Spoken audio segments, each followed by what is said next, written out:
The world of The Last of Us is dangerous. Unless you're living in a protected area, there's something lethal around every corner. Once you venture out of your home, you're in danger. And where we're taking the story and where we're taking Ellie is like each step of the way, she's putting herself in more and more danger to bring these people to justice.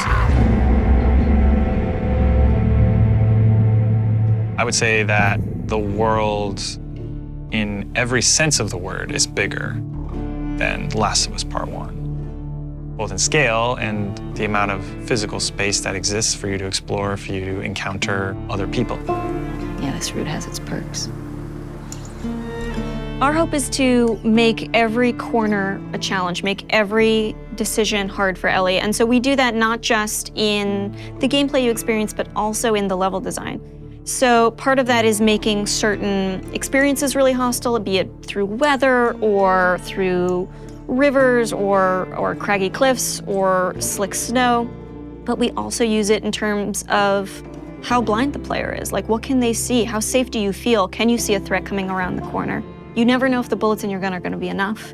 You never know if you can stop and bandage your arm. You can never fully breathe. And we want you to be in alignment with Ellie, who can never fully breathe when she experiences this trauma. For Jackson specifically, we wanted to make it feel like a very close-knit kind of community that's focused on family, focused on sustainable ways of living. I obviously have the hydroelectric dam generator that's powering the town, so we have electricity in Jackson, which is not something that maybe players would expect to see in the world. But given that we're further in time, we wanted to show that there are certain people dedicated in the world to rebuilding a life that doesn't revolve around killing people and scavenging.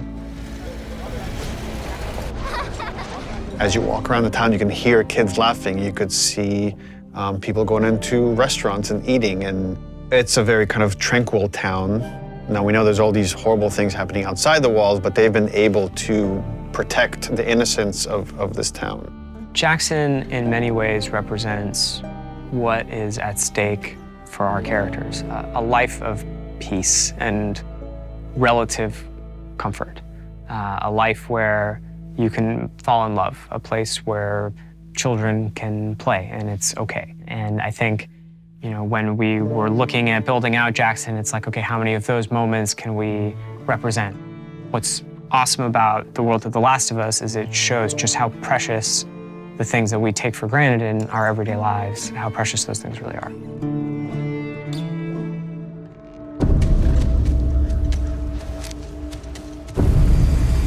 Seattle, compared to Jackson, is very different.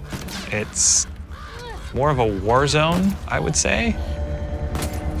Part of the interesting thing with Seattle or the Pacific Northwest is that there's all this rain and all this foliage and wildlife, and it's this very lush area that if someone were to settle down, it'd be a pretty good place to settle down just as far as the kind of fruit you can scavenge, the animals you can hunt. And then because it is so lush, because it is so teeming with resources, is why there are multiple factions trying to fight over those resources.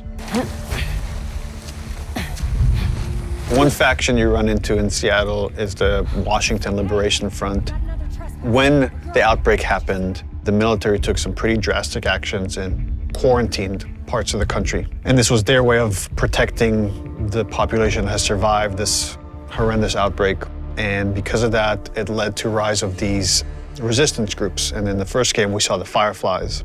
And we heard about other groups, and in this game, we get to see, here's another group that rose called the Washington Liberation Front that was able to defeat the army and thereby take over a lot of their equipment. And they're this very militaristic faction.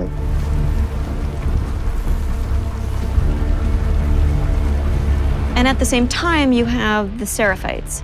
And they're a religious group that also came up out of the outbreak that believed that the pandemic came because of sin. They're trying to reset the world and return it to a better place than it was. In The Last of Us, almost any group that has survived this long has to be dangerous. If you're not dangerous, you're not going to survive. You're going to become someone's victim. And the two factions you run into are both very dangerous. The WLF has a lot of military equipment, that they're able to use the defense area, and they have large numbers, whereas the Seraphites are very quiet and stealthy and able to use the large amount of foliage to their advantage, and they fight more in this kind of guerrilla warfare. How you deal with them is going to be different because they have different language, different communication style. The scars will whistle to each other with this different language. And they have some of the stuff that you have. You have a bow and arrow, they can hit you with arrows and impale you, and you have to pull the arrow out. They have big sledgehammers and melee weapons. The WLF, they have trained dogs that will sniff and attack you. Dogs are a new level of threat that Ellie hasn't had to negotiate before, and hopefully they create a new complicated choice for the player. We saw in them an opportunity to challenge people's perceptions of what a combat setup can be. We wanted to find really hard choices. The dogs themselves have names. They're called out by their owners. We wanted every setup to be challenging.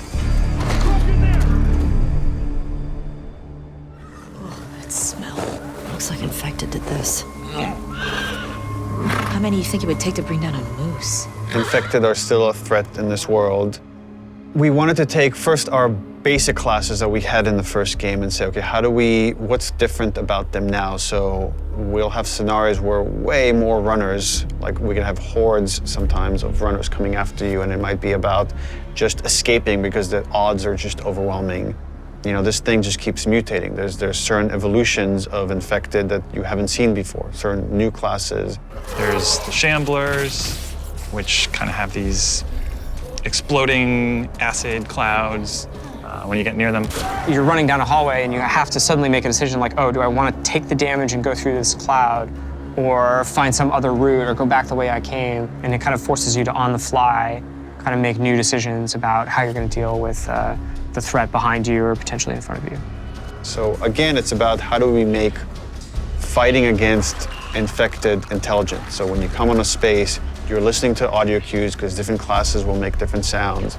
If you just go in guns blazing and throw caution in the wind, you could easily get overwhelmed and regret that strategy.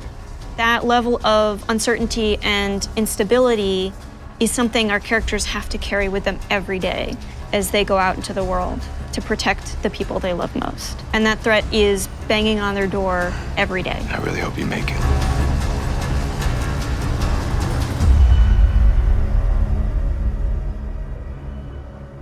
PlayStation